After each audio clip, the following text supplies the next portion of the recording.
Yeah, Guapo, ha, Guapo, huh, Guapo, MoBlock, Guapo, Guapo, Guap, MoBlock or no block, MoBlock or no block, MoBlock or no block, talk shit, get your head popped, MoBlock or no block, MoBlock or no block, MoBlock or no block, talk shit, get your head popped, MoBlock or no block, MoBlock or no block, MoBlock or no block, talk shit, get your head popped. MoBlock or no block, MoBlock or no block, MoBlock or no block. Hello everyone, it's your boy Liam here, and I am back for the Week 6 edition of the MoBlock Power Ratings. This season is flying by, and the only point in my week that doesn't seem to fly by is when I am putting together these power ratings. This week's edition of the Power Ratings was the hardest to put together thus far, and I am already expecting some pushback. As per usual at this point, a handful of upsets happened across the league as the first, second, and third seeds from last week all took L's. We have a lot to uncover, so let's jump right into this week's power ratings. Remaining at number 12 and the number 1 candidate to wear the cheerleader costume, we have Mencho. I felt the desperation in your game last week versus Raquan, but you just didn't have enough firepower. Having Travion Henderson in your lineup every single week is killing your team, and you are doing nothing to address it. The perfect scenario happened yet again for him on Sunday night, with Stevenson fumbling yet again and Gibson getting injured. Even with those circumstances, Henderson still couldn't capitalize. You're not really in a space to have lineup errors either, and when you're making moves like starting Aomanor over Devonta Smith and picking up the bum-ass Giants defense, I'm not sure what website you're reading that's telling you to do that, but I'd stop listening to them. Coming in at number 11 down 4 spots from last week, we have Cristiano Garcia. Gun to my head, I don't see you being here for very long. You're not the second to worst team in this league, but there are circumstances that give me reason to put you here for now. The first reason is you simply don't have a tight end. I know we played this exercise last week for Calvin Ridley, and he went off, and maybe the same thing will happen here, but how much would TJ Hawkinson go for if he was dropped to waivers today? Aside from Vontae taking out a loan to bid all he has, I don't know if he would go for much looking at his numbers. The second reason is your top picks still continue to underperform. Safe to say Brian Thomas is one of the biggest busts in fantasy this year, and even though GNT sees a ton of volume, the Raiders' offensive line is in shambles.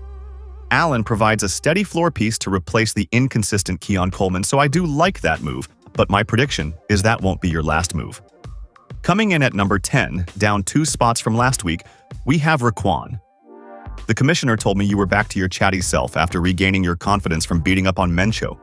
You can call it a win, but come on, that's almost a free win at this point. While you don't listen to me when it comes to fantasy gods, at least you did listen to the words of wisdom from your friend Liam and make a trade for a mid-tier quarterback, and I'll give you credit. I think that's an excellent move. I really do think it's simply a battle against yourself and your actions at this point. I struggle to find critiques for your team. You talk a big game, you look immaculate on paper, but so far come Sunday you just kinda get the job done. Become that dominant wrecking ball humbly, and you'll fly back up the ratings. Also, I know the next response is going to be calling me a hater and so on, but just remember who ranked you number 1 before any games were played. Coming in at number 9, up 2 spots from last week, we have Dashon. You had an extremely dominating performance last week that definitely caught me by surprise. What makes it hysterical is you did it with Jeremy McNicholas in your lineup. I have no clue why he is still on your roster, but maybe you use him as a good luck charm or something. That Kincaid pick that I'm convinced you accidentally fell into in the 11th round has paid off big time. You clearly have the best tight end duo in the league.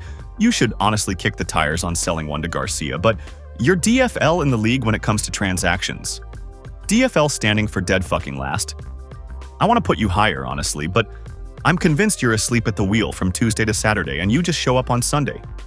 You do understand there's money to be had, right? There's better odds obtaining this pot than your next parlay. Coming in at number 8, down 2 spots from last week, we have Juan. First, I'll give you major props for knocking off Pape, but man, what a rough Sunday it must have been watching your Ravens get mopped up by the Texans, who really aren't even that good of a team themselves. The problem here is when you invest high draft capital into players on your favorite team, that team better be good. In this case, the Ravens are headed for the tubes. Lamar is set to miss another week, and Henry is suffering without him. It was nice to see Ridley finally get going, but I don't think that's going to offset the loss of Tyreek Hill. Your starting lineup isn't too bad as of now, but your bench makes me want to put on a hazmat suit. Having both the Cowboys' backup receivers, Bourne, Pacheco, and Kirk, don't provide any depth or upside that would have me confident for the long haul. Coming in at number 7, up 3 spots from last week, we have Jamar. When everything was looking very bleak, just 2 short weeks ago you buckled down and came out on top of the storm. In my opinion, that's what fantasy is all about, so I simply tip my cap to that. Who would have known that Rico Dowdle, who was stuck behind a homeless running back last year, would have rushed for 200 yards? Desperate teams simply find ways to win, and you were the epitome of that. The one huge error you made, though, is trying to outsmart a situation where you were already favored. The commissioner filled me in, and we'll get to his mistakes later, but dropping Matthew Golden to pick up a kicker was a horrible move.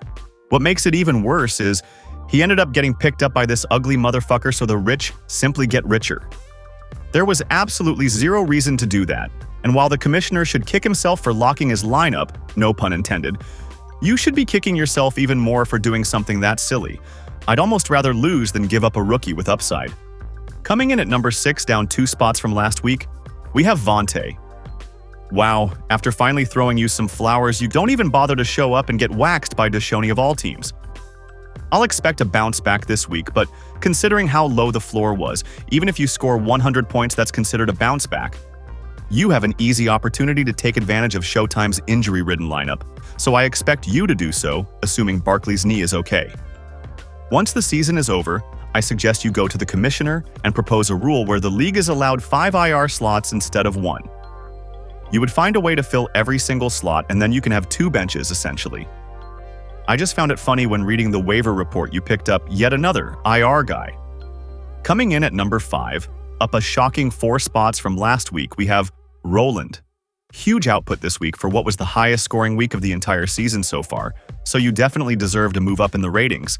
And knowing you, I guess that was sort of your statement game to me, so I'll say on my end, the statement has been heard loud and clear. When looking through the box score, I'm still scrunching my face wondering where all these points came from.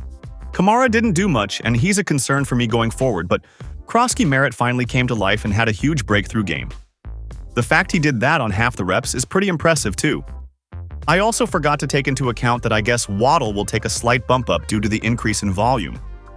I don't know if this is just a one-time thing from you or if you're going to keep it up, but good shit. Coming in at number 4, down 2 spots from last week, we have Zay. Tough week for the running back kingpin, but I still have a good amount of faith in your team. It sounds silly to say, but I think it's time we start considering Baker Mayfield for the MVP discussion. The guy has been clutch as fuck the entire year, and I don't think there's a quarterback that displays more moxie than him. I've harped many times already on how I believe your workhorse running backs are tough to deal with, but my God, we are entering serious danger territory with your receivers. You have to at least get McLaurin back ASAP, because Jamo doesn't even know what a football looks like anymore, and half the time Judy is thrown a pass, he drops it. He's practically a waste of time to you at this point. There has to be some guy on the waiver wire that can outproduce him. If you fix that, you can be number 1, but I don't think even you can defend Judy anymore. Remaining at number 3, we have Showtime aka Emmett. I'm doing you a huge favor right now by not sending you to the shadow realms of the ratings. The way you constructed your lineup this week is despicable. I get being locked out and all, but knowing Purdy was going to be out, you could have easily swapped out him to your IR slot. And then, it would have made it very easy to pick up a kicker to beat Jamar. I know you suck with picking kickers and all, but you're going to be kicking yourself for that for a while. What's sad about it is, you should be undefeated, but you as the coach of setting the correct lineup can't get out of your own way. You're doing a great job at getting the horses, but a horrible job of lining them all up. You simply can't have any more lineup errors, and more decisions will have to be made now that Hampton is on the IR. So good luck having to decide between Stevenson and Harvey every single week. Coming in at number 2, up 3 spots from last week, we have Markel. One goal I set out for you was for your team to show me an explosive output. And you did just that, so I must move you up. I'm not sure if your running backs will hold up due to both of them being in a timeshare, but your receivers are shining big time right now. Debo is carving out a nice role for himself, and Diggs stepped up big time and showed he can still be a wide receiver one. The one cancer on your team is having that midget quarterback.